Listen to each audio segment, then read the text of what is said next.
გსმენიათ თუ არა ინტერნეტ ტელევიზიის შესახებ? არა, არ მსმენია. და თუ კი შეიქმნება სტუდენტური ინტერნეტ ტელევიზია, თუ დაინტერესდებით? რა თქმა უნდა, დავინტერესდა.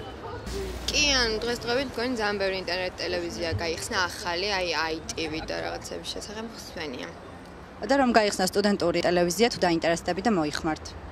კი, აუცილებლად, იმიტომ რომ საქართველოში ჯერჯერობით არ არის ასეთი ტელევიზია და ანუ ეს იქნება პირველი და შესაბამისად დაინტერესება ძალიან დიდი იქნება, არა მარტო ჩემგან, ანუ ბევრს დაინტერესებს ჩემი აზრით. გსმენიათ თუ არა ინტერნეტ ტელევიზიის შესახებ? კი მსმენია, მაი ვიდეოზე რომ არის ინტერნეტ ტელევიზია, ალბათ მაგაზე მეკითხების და ვიყენებ ხშირად საკმაოდ აქტიურად ყოველ საღამოს თითქმის.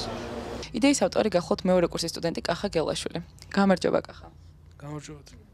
კახა, მაინტერესებს საიდან გაგიჩნდა ინტერნეტ ტელევიზიის შექმნის იდეა? მქონდა სურვილი, რომ მიმეცა ახალგაზრდა ჟურნალისტებისთვის საშუალება თავი დაემკვიდრებინათ ქართულ მედია სივრცეში. და თანაგუნდელები რის მიხედვით აარჩია? მონდომების მიხედვით. დავინტერესდი იმ ადამიანებით, რომლებმაც სურვილი გამოთქვეს ამ პროექტში თანამონაწილეობა მიიღოთ.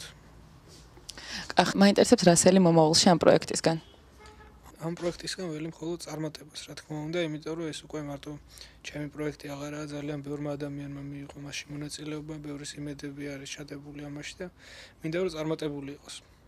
დიდი მადლობა ამ მწვავე პასუხებისთვის, წარმატებას გისურვებთ. ეს იყო კახა გელაშვილი, იდეის ავტორი.